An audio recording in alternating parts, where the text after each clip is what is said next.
Salut tout le monde, la maison du Grenat vous salue.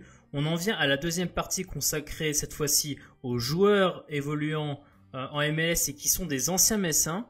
Je suis, comme pour la première partie que vous pouvez retrouver en haut à droite de cette vidéo-là, je suis avec Corentin qui est donc celui qui est à la tête du compte fan Minnesota United France.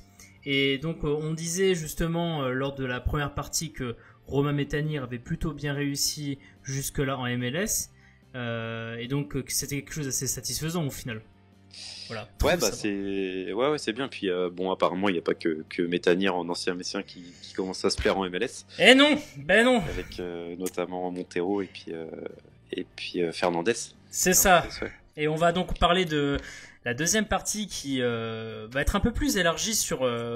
Donc on a vite un peu commencé à en parler par rapport à Romain Métanire, mais c'est vrai que. Alors, on parle souvent en ce moment entre nous de Jamiro Montero parce que pour te faire un petit rappel et aussi aux gens qui nous écoutent et qui sont peut-être pas au courant, Jamiro Montero est arrivé l'été dernier au FC Metz après un passage aux Pays-Bas et il a pas réussi à s'imposer, mais je dirais qu'entre guillemets on n'a pas su comprendre comment il jouait vraiment et au final il est parti à Philadelphie Union en prêt. Alors un prêt, alors c'est un prêt sur c'est 6 mois renouvelable et à la fin de ce prêt une option d'achat possible pour Philadelphie. Donc là ça a été renouvelé apparemment. C'est ça, ça a été effectivement renouvelé donc en prêt, donc il n'a pas été encore acheté. Philadelphie pourra certainement l'acheter, je pense qu'ils vont le faire vu comment c'est parti en décembre. Mais donc en tout cas voilà, t'as effectivement évoqué aussi Brian Fernandez. On n'est pas d'accord entre nous. Il y a beaucoup de personnes qui ont un peu la vie facile en disant que la MLS c'est un championnat de national, voire certains vont dans l'extrême en disant que c'est un championnat de CFA. Bon, moi j'essaie de sauver l'honneur de la MLS en disant que quand même, bon, à un moment donné, il faut évoluer un peu et se dire que voilà quoi. C'est encore une fois. Donc toi, tu vas me donner un peu ton avis là-dessus, mais est-ce que pour toi alors déjà, deux questions. Est-ce que le niveau est si différent que ça entre un championnat de France, alors je prends Ligue 1 pour le meilleur, mais ça pourrait même être un Ligue 2, et la MLS? Et deuxième question, c'est de dire, est-ce que le style de jeu, est-ce que c'est pas plutôt le style de jeu qui importe dans la comparaison plutôt que le niveau en fait? Vu que c'est pas du tout le même style de jeu en MLS qu'en France. Ouais, bon alors à savoir que bon c'est vrai que tactiquement et je dirais défensivement c'est un peu compliqué en MLS. C'est vrai qu'à chaque match il y a vraiment beaucoup de buts. C'est vrai que parfois on peut voir mais du football un peu bon voilà c'est compliqué quoi. Mais je dirais que dans n'importe quel championnat, on a toujours des équipes où c'est plus compliqué d'avoir de beaux jeux. C'est vrai que il y a un niveau très hétérogène. Il y a des équipes, honnêtement, comme aujourd'hui, je vois le LAFC là avec Carlos Vela, etc. Ouais. Honnêtement, en Ligue 1, pour les placer, ils sont dans les 5 premiers. Hein. C'est une équipe qui régale, qui joue vraiment bien, qui a une belle façon de jouer. D'amener le ballon vers la surface adverse, de défendre.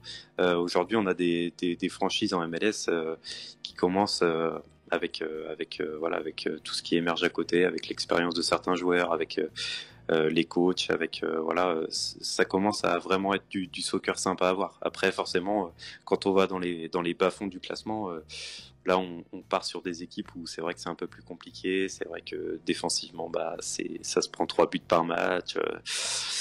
Après, voilà, c'est comme dans toute ligue, il y a des bons, il y a des moins bons, il y a des vraiment moins bons.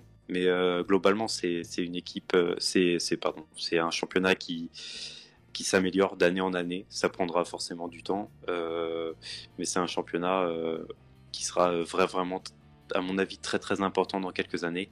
On le voit notamment avec l'investissement de David Beckham dans une franchise à Miami. Il y a vraiment plein de choses comme ça, plein de facteurs qui font que ça sera et ça deviendra une ligue forcément intéressante sur le terrain et puis attrayante aussi en Europe.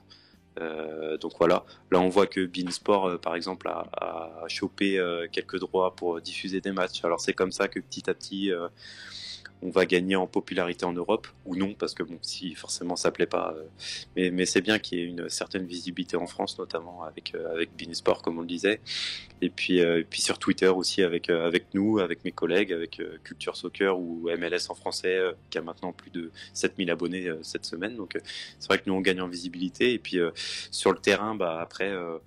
Nous, on espère aussi voir du beau soccer, comme on dit. Et puis, mais c'est vrai que le niveau s'améliore pour en revenir, s'améliore de jour en jour, de match en match, de saison en saison. Et puis, c'est vrai que l'apport de grosses pointures comme Rooney, comme Zlatan, certes ils sont en fin de carrière, mais ces joueurs-là apportent aux autres joueurs, on va dire. Jouer avec des gars comme ça. Voilà, forcément, quelque part, tu as envie de t'améliorer, tu as envie de proposer plus. Et puis, non, c'est vrai que c'est une ligue qui devient très intéressante à regarder. Moi, je sais que le samedi soir, je préfère regarder ça qu'un match quelconque de Ligue 1. Bon, à part si c'est le FC Nantes que je supporte qui joue. Mais évidemment. Non, on espère que la ligue va continuer à progresser, parce que ça va dans le bon sens quand on voit ce que ça donnait il y a encore 5-6 ans. Voilà, aujourd'hui c'est une ligue qui marche vraiment dans certaines villes. Je parle notamment d'Atlanta, qui est capable de remplir plus de 30 000 places tous les week-ends. Dans leur magnifique stade.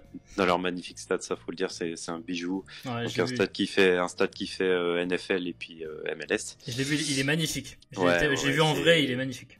C'est un bijou technologique, c'est un bijou quoi. Je pense que en étant joueur, voilà, on joue pas dans des stades comme ça, que ce soit même en Allemagne, que ce soit en France, que ce soit en Espagne. C'est un truc incroyable. Et puis nous, je parle en connaissance de cause, à Minnesota, on vient d'avoir un nouveau petit stade aussi, l'Allianz Field là. Donc voilà, un peu moins de 20 000 places, mais rempli tous les week-ends depuis le début de la saison. Depuis qu'on y est, donc 20 000 places tous les week-ends. Je pense qu'il y a des clubs en Ligue 1 qui aimeraient bien voir ça. Oui. 20 000 supporters tous les week-ends. Après, on a aussi des stades où voilà, on est à 10 000 supporters. Voilà. Le problème dans cette ligue, c'est que les stades certains stades sont en dehors de la ville, en périphérie, c'est un peu compliqué d'accès, voilà, etc. Sachant que le soccer n'est pas un sport majeur là-bas, donc c'est vrai que ça c'est la grosse complication de cette ligue. Voilà, je pense qu'il faut bosser en termes de communication.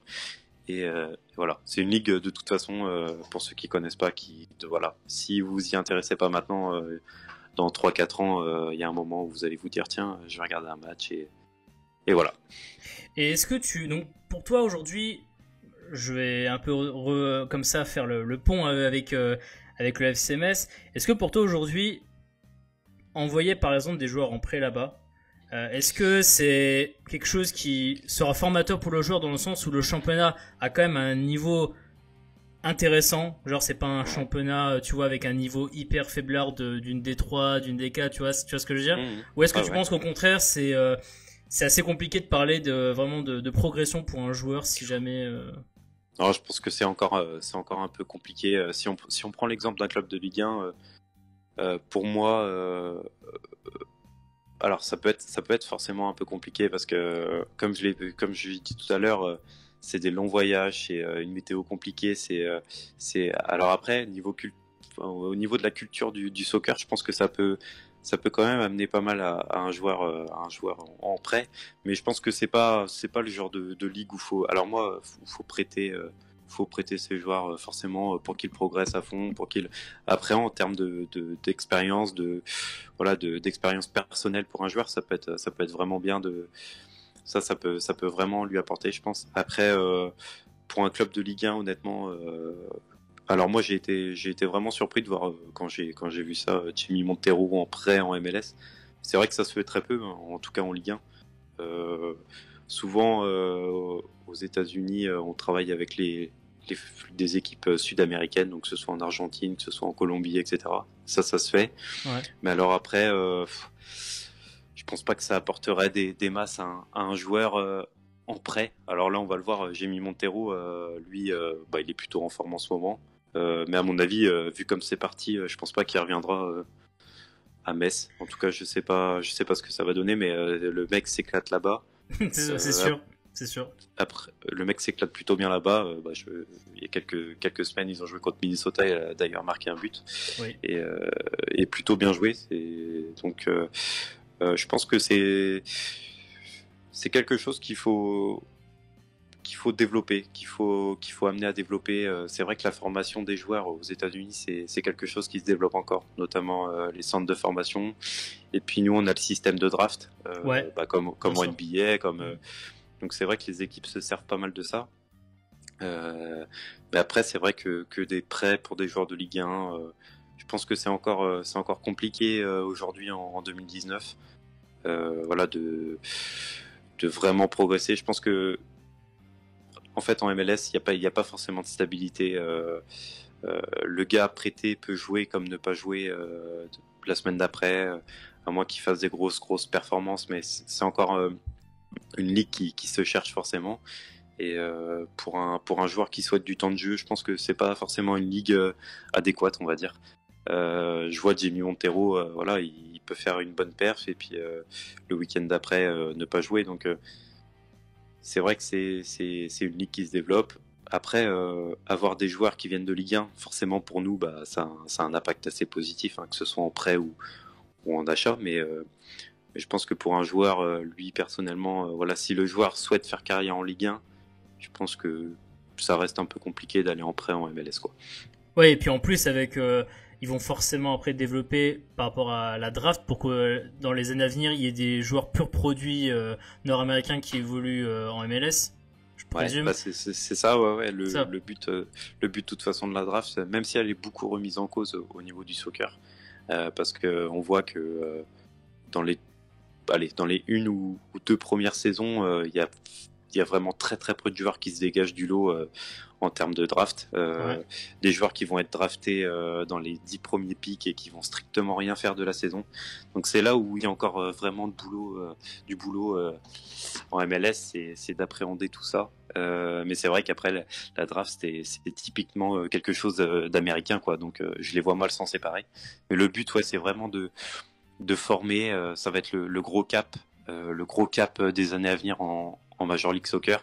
On voit que des équipes comme, je parle de DC United, d'un peu toutes les équipes d'ailleurs, commencent à faire une équipe réserve, donc qui sont classées en 2-3e division, en USL, USL League 1, League 2 et puis on a la Ligue 3. Donc nous, pour des équipes récentes comme Minnesota, en fait on utilise une affiliation, donc on est affilié à une autre équipe, donc on peut envoyer nos joueurs en prêt, nos joueurs draftés, etc. Et c'est comme ça que ça commence à prendre en Major League Soccer, ouais. Ok. Bah écoute, merci pour ton intervention. On a fait, je pense, le tour de la question.